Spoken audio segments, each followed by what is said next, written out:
সূরা মুলকের 1 নম্বর আয়াতে কি বলছেন আল্লাহ পাক? তাবারাকাল্লাযী বিয়াদিহিল মুলক, বরকতময় সেই আল্লাহ। এই আল্লাহ পাক মহাবিশ্ব সৃষ্টি করেন নাই? এই মহাবিশ্ব কে সৃষ্টি করছে?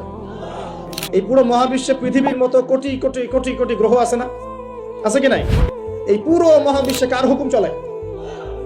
ওই পুরো মহাবিশ্বে কি জিবরাইল আলাইহিস সালামের হুকুম চলে? আল্লাহর কোনো ফেরেশতার হুকুম চলে? কোনো নবীর হুকুম চলে?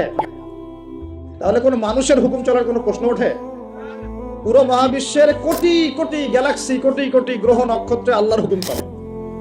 সূর্য পর্যন্ত ডোবার পরে আল্লাহর কাছে পারমিশন নেয়, আল্লাহ আগামীকাল উঠবো, আল্লাহ বলেন ওঠো, তাহলে উঠবে।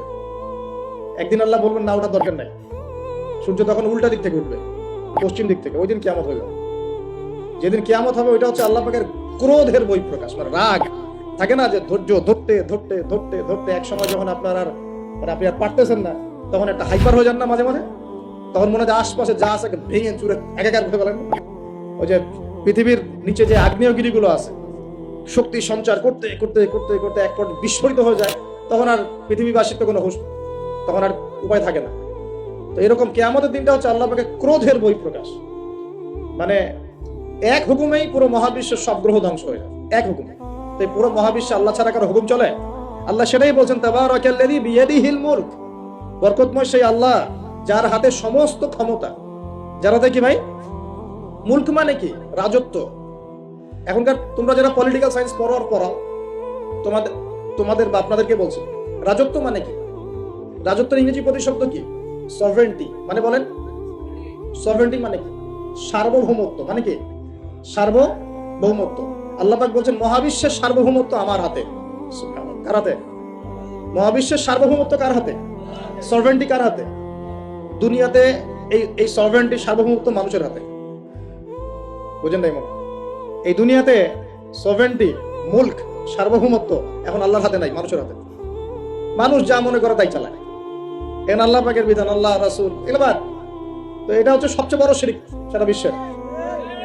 এটা সারা বিশ্বের সবচেয়ে বড় পর্যায়ে শিরক। তো শিরকে ডুবে আছি আমরা, এটাকে বোঝেন। আমি তো বলছি না যে এখন এই প্রবলেমস গুলোকে রাতারাতি সলভ করা যাবে, এমনটা তো বলছি না। বলছি পুরো ওয়ার্ল্ডে এরকম শিরকি একটা সিস্টেম প্রতিটা ক্ষেত্রে চলছে। কিভাবে সলভ করবেন সেটা পরের বিষয়, আগে তো বুঝতে হবে কোথায় আছে বিশ্ব এখন।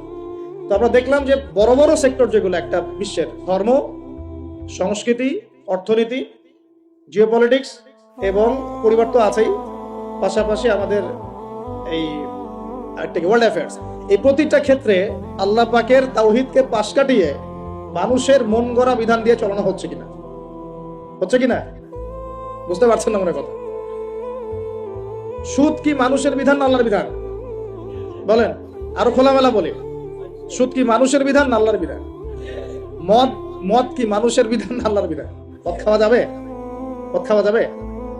বেপরদায় চলা যাবে, এটা কি মানুষের বিধান না আল্লাহর বিধান? পুরো বিশ্বের যত বৈশ্বিক অ্যাফেয়ার্স আছে এটা মানুষ নিয়ন্ত্রণ করবে, আল্লাহর বিধানের দরকার নাই। এটা কি আল্লাহর বিধান না মানুষের কথা? তো সারা বিশ্বে এই কুফরি চলতেছে না? চলছে কি না? এখন এই বিশ্বটা বোঝেন, তারপরে আপনি এই আয়াতটা বোঝেন। আল্লাহ পাক বলছেন, এখন আমি মুহাম্মদ সাল্লাল্লাহু আলাইহি সাল্লামের কাছে এমন কিতাব দিয়েছি যে কিতাবে এই সব সমস্যার সমাধান আছে। সুবহানাল্লাহ। সমস্যাগুলো তো বুঝতে পারলেন?